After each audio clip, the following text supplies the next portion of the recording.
नमस्कार, मैं मनीष और आप देख रहे हैं इंडिया एंड इंडियंस। हैदराबाद के चमचमाते मंच पर मिस वर्ल्ड 2025 का आयोजन शुरू हुआ तो सबकी नजर एक नाम पर टिकी।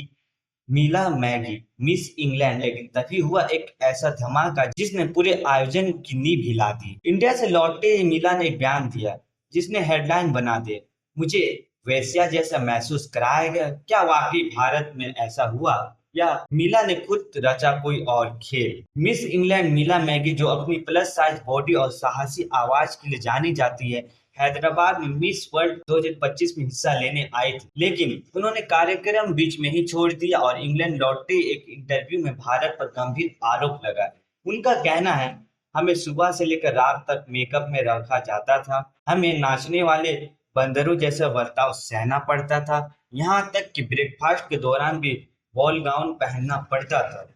इतना ही नहीं, मीना मैगी ने यह भी कहा कि आयोजक फाइनेंसर्स को खुश करने के लिए लड़कियों का इस्तेमाल करते थे। हर टेबल पर दो कंटेस्टेंट बैठाए जाते थे और उनसे मेलजोल बढ़ाने को कहा जाता था। मैं पेजेंट में बदलाव लाने आई थी, लेकिन वहां मुझे सिर्फ एक चीज महसूस हुई, प्रोस्टिट्यूट जैसा। मिला के इन आरोपों ने न सिर्फ मिस वर्ल्ड आयोजकों को बल्कि तेलंगाना सरकार को बैकफुट पर ला दिया।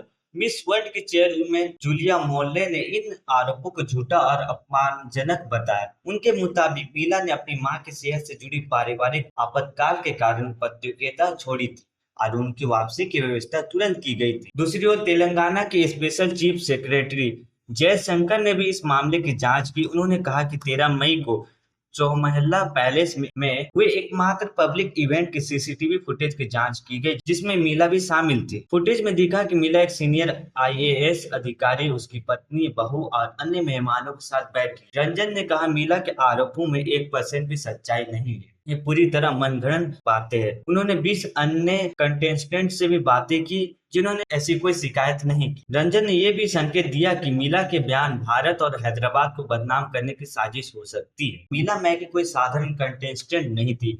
24 साल की ये महिला एक लाइफ गार्ड, सर्फर और पर्यावरण कार्यकर्ता है। वह मिस इंग्लैंड की पहली प्लस साइज विनर है और मीला ने सीपीआर जागरूकता के लिए go for with CPR campaign चलाया, जिसे प्रिंस विलियम्स ने भी समर्थन दिया। वह सफर्स अगेंस्ट स्विच के साथ भी जुड़ी है, जो समुद्र तटों पर प्रदूषण के खिलाफ लड़ाई लड़ता है। मिस वर्ल्ड 2025 की फिनाले 31 मई को हैदराबाद में होने वाली है, जिसमें भारत की 21 साल की नंदिनी गुप्ता हिस्सा ले रही है। मीला की जगह मिस इंग्लैंड की first runner up Charlotte grant ने ले ली है। लेकिन इस बयान ने आयोजकों और तेलंगाना सरकार पर कई सवाल खड़े कर दिए। क्या ये सिर्फ एक कंटेस्टेंट की नाराजगी या ब्यूटी पेजेंट्स की दुनिया में गहरे बदलाव की जरूरत है? आपका क्या मानना है, मीला सही थी या सिर्फ एक ड्रामा?